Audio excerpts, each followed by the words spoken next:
नमस्कार, मैं हूं अक्षता त्यागी और आप देख रहे हैं सत्ता एक्सप्रेस न्यूज। आइए नजर डालते हैं उत्तर प्रदेश से जुड़ी कुछ खास खबरों पर। अलीगढ़ के थाना दहली गेट क्षेत्र में जहरीली शराब प्रकरण के बाद अब शहर में एक और बड़े फर्जीवाड़ा का पर्दाफाश हुआ है। रिफाइंड ऑयल बेचने वाली शहर की 4 फर्मों पर एसटीएफ के नेतृत्व में पुलिस व खाद्य सुरक्षा विभाग की टीम ने छापा मारकर करीब 5.5 लाख का मिलावटी रिफाइंड तेल सीज कर लिया है। वहीं रिफाइंड की पैकिंग का सामान भी बरामद किया गया है, जिसके साथ एक आरोपी को भी गिरफ्तार कर लिया गया है। किस तरीके की कार्रवाई की जा रही है? क्या ये गुप्त सूचना प्राप्त हुई थी कि नकली पैकिंग की जा रही है फॉर्चून ब्रांड की। तो एक संयुक्त दल द्वारा 4 प्रतिष्ठानों पर कार्रवाई की गई है।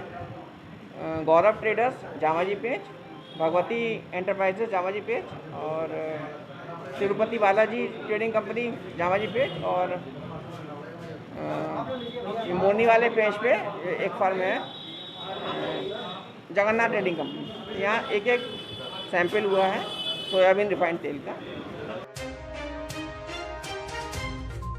उत्तर प्रदेश के जनपद रामपुर में बहने वाली रामगंगा नदी में लगभग 10 दिन से मगरमच्छ की मौजूदगी ने ग्रामीणों के अंदर दहशत भर दी है, लेकिन अब इस दहशत का अंत हो चुका है। बता दें कि मगरमच्छ की मौजूदगी होने पर तुरंत वन विभाग को सूचित किया गया, जिसके बाद वन विभाग ने मगरमच्छ को पकड़ लिया और उसे सुरक्षित स्थान पर पहुंचा दिया। कोरोना महामारी के चलते बीते 2 साल का भी हजारों कंज्यूमर पर करोड़ों रुपए बकाया है, जिसके चलते बिजली विभाग ने वसूली के लिए अभियान चलाया हुआ है।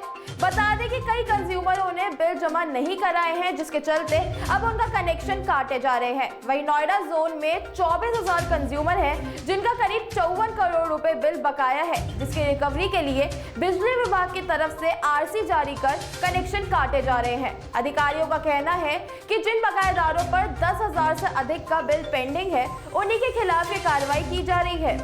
वसूली, बिल बनना, उसका पैसा रियलाइज करना, ये एक सतत प्रक्रिया है। और नो डाउट बीच में थोड़ा सा एडवर्स कंडीशंस रही, कोरोना पीरियड में बहुत सारे लोगों के बिल इकट्ठा हो गए, तो बकाया है और इस बकाये पे अब कार्रवाई की जा रही है। इसको हम लोग 2-3 कैटेगरी करते हैं, जैसे 10,000 से 1 लाख के बीच में कितने कंज्यूमर्स हैं जिन पे पैसे हमारे ड्यू हैं एरिया है। तो ऐसे करीब यहाँ हमारे जोन में 24,000 कंज्यूमर्स हैं 54 करोड़ के। उस पर कार्रवाई भी हुई है, तो करीब 7,400 लोगों ने पेमेंट अब तक कर दिया है 18 करोड़ का, और लगभग 4,000 डिस्कनेक्शन भी किया हम लोगों ने। अखाड़ा परिषद के राष्ट्रीय अध्यक्ष महंत नरेंद्र गिरी को श्रद्धांजलि अर्पित करने के लिए औरंगाबाद स्थित हिंदू महासभा कार्यालय में गुरुवार को श्रद्धांजलि सभा का आयोजन किया गया, जिसमें डासना पिथदेश्वर यति नरहंस सिंहनाथ महाराज ने कहा कि महंत नरेंद्र गिरी बड़ी शख्सियत थे और इतने संघर्षों को झेलकर एक बड़े पद पर बैठा कोई भी व्यक्ति आत्महत्या कर ही नहीं सकता। वहीं उन्होंने योग गुरु आनंद गिरी का बचाव करते हुए कहा कि यह आत्महत्या नहीं, उनकी हत्या हुई है और नरेंद्र गिरी और आनंद गिरी में पिता पुत्र के समान ही विवाद हुआ था।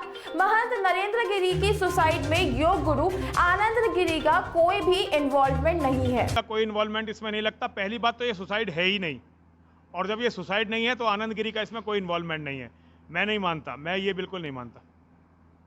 ये बिल्कुल सुसाइड नहीं है, ये आत्महत्या का केस नहीं है। महंत नरेंद्र गिरी जी महाराज आत्महत्या नहीं कर सकते, ये कदापि संभावित नहीं है। इसकी संभावनाएं शून्य हैं। ये एक बहुत बड़ा षड्यंत्र है, सुनियोजित षड्यंत्र है, जिसकी गहन जांच होनी चाहिए। ये आत्महत्या का मामला नहीं है।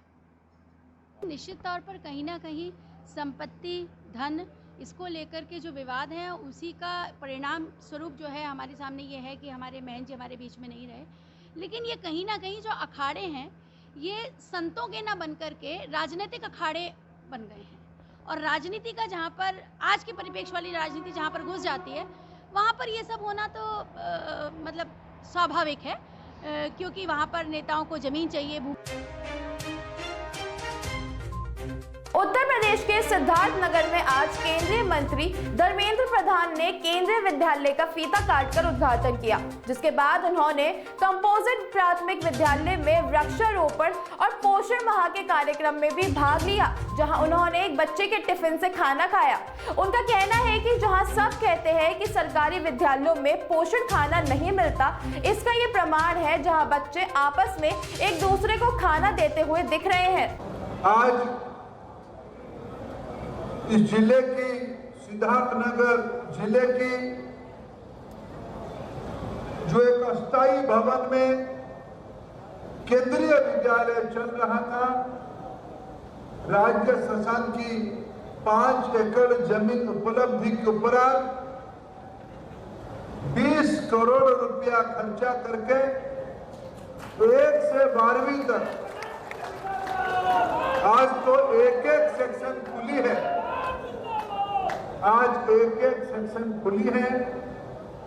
आने वाले दिनों में 3 सेक्शन खुलने की कैपेसिटी के साथ।